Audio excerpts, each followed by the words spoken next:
Have you ever felt like, even in the most familiar place, something is secretly watching you? In today's video, I will tell you 4 true stories that will make you wary of every dark corner in your own home. Stay until the end of the video, because the last story may make you think twice about sleeping alone. If you dare to try sleeping alone tonight, comment number 1. If you don't dare, comment number 0.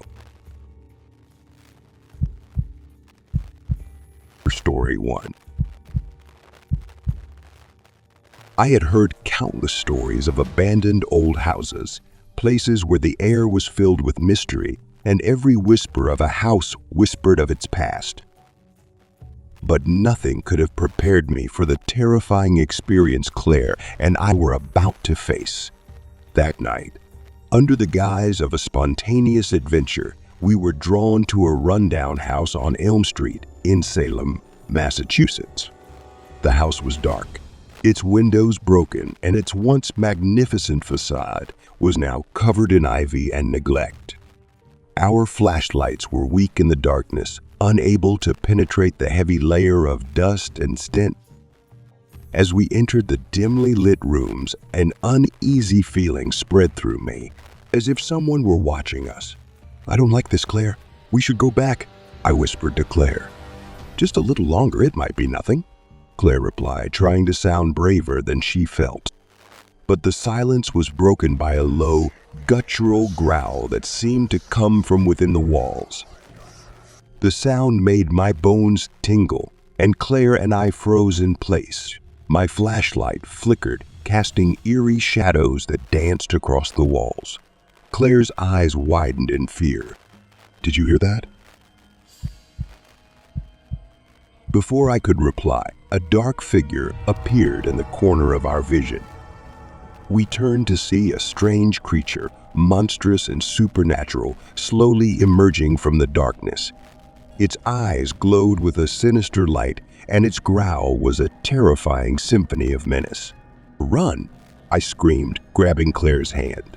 We dashed out of the house, hearts pounding as the creature's growls grew closer behind us.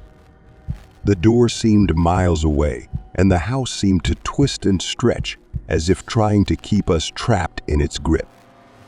We finally escaped the house into the night, running down Elm Street, our breaths ragged and the cold night air hitting our sweaty skin. We didn't stop until we found safety under a streetlight, our minds reeling from the horror we'd just escaped. When we finally caught our breath, Claire's voice was shaking. "What was that thing?" "I don't know, but I never want to see it again," I answered, my face pale. We never spoke of the creature again, but the fear in our eyes told the story. A story of unexplainable terror in a night that would haunt our dreams forever. Story 2. Being home alone seems like an adventure for a 10-year-old until it turns into a nightmare. That's exactly what happened to me one evening in a quiet suburb of Denver, Colorado. My mother had asked me to watch the neighbor's dog while they went out for the night. At first, I was excited, thinking it would be a fun way to spend my evening. I sat on the couch with a bowl of popcorn, the dog lounging next to me. The house was peaceful, only the occasional creak of the old wood floors breaking the silence. But that peace was suddenly shattered when the dog stood up, barking furiously at them. Its growls were loud and frantic, echoing throughout the room. Confused and slightly worried, I went to the window to see what had caused the dog's panic. My blood ran cold when I saw a man standing in the yard, his eyes on me. The moonlight cast strange shadows across his face, making his expression unreadable but disturbing. Panic surged through me as the man began to move toward the house, his eyes never leaving mine. I backed away from the window, my heart pounding, and grabbed the phone. With trembling fingers, I called my mother. "Mom, there's someone outside. I'm scared." "Stay inside, Tommy. I'm calling the police right now," she said, her voice trembling. As the sirens drew near, the man made no attempt to enter the house. Instead, he began to pace around the perimeter, peering out the windows with an eerie calm. The dog's barks grew more desperate, a cacophony of fear that seemed to echo off the walls. By the time the police arrived, the man had disappeared into the night. They searched the area thoroughly, but he was nowhere to be found. The police reassured me that it was probably just a prank or a harmless accident, but the image of that cold, unwavering gaze haunted me. Even after the police left, every shadow and rustle outside seemed terrifying. The safety of my home felt like a fragile illusion, shattered by the knowledge that someone was watching me just beyond the glass. I felt different after that night. Its quiet streets now held secrets, and I knew that sometimes danger is much closer than we want to believe. Story 3. You know that feeling when something's not right?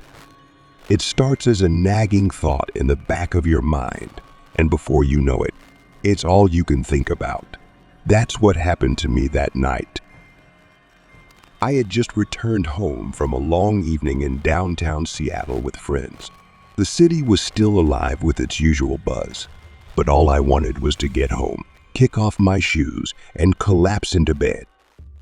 As I walked into the kitchen, something immediately caught my attention.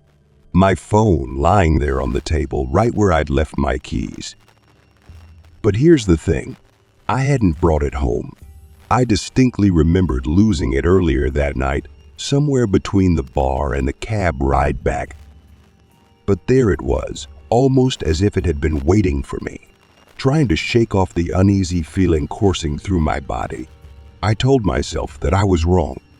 Maybe I was tired, or maybe I just didn't remember leaving it there. I wanted to believe it, so I did. But that was just the beginning. Then, as I lay down in bed, I decided to check my phone one last time before I went to sleep. That's when I saw a missed call, logged at exactly 3:10 a.m. My stomach dropped. I hadn't been home yet. I hadn't even touched my phone since I lost it, and no one else had a key to my apartment. The truth hit me like a punch in the gut. Someone had come into my house. While I was out, completely unaware, someone had come in, found my phone, and called. But why? And how? My mind raced with 1,000 questions, each more terrifying than the last. I stared at the call log, my heart pounding in my chest. The phone number was unknown, but that wasn't what scared me. What scared me was the thought of someone moving around my apartment, touching my things, using my phone, and then leaving without a trace. I couldn't shake the feeling of dread. I jumped up, locked the bedroom door, and sat on the edge of my bed, listening to the eerie silence of the apartment.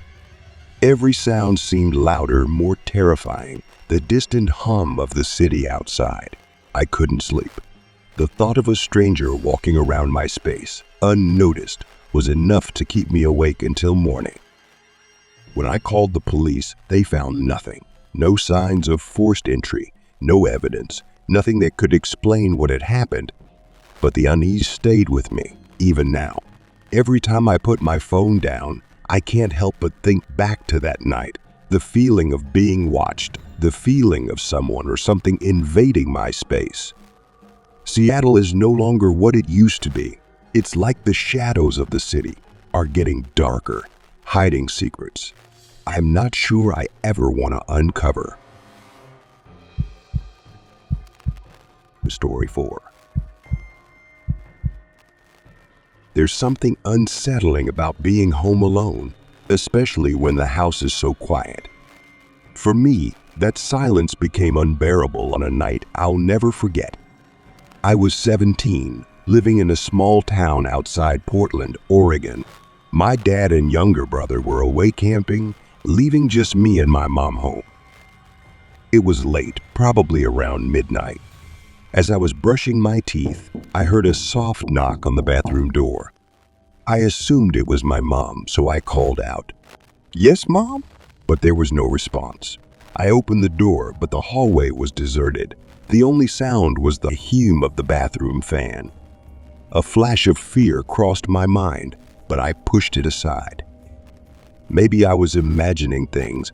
I turned off the light and went back to my room, trying to shake off the unease that was settling in my body.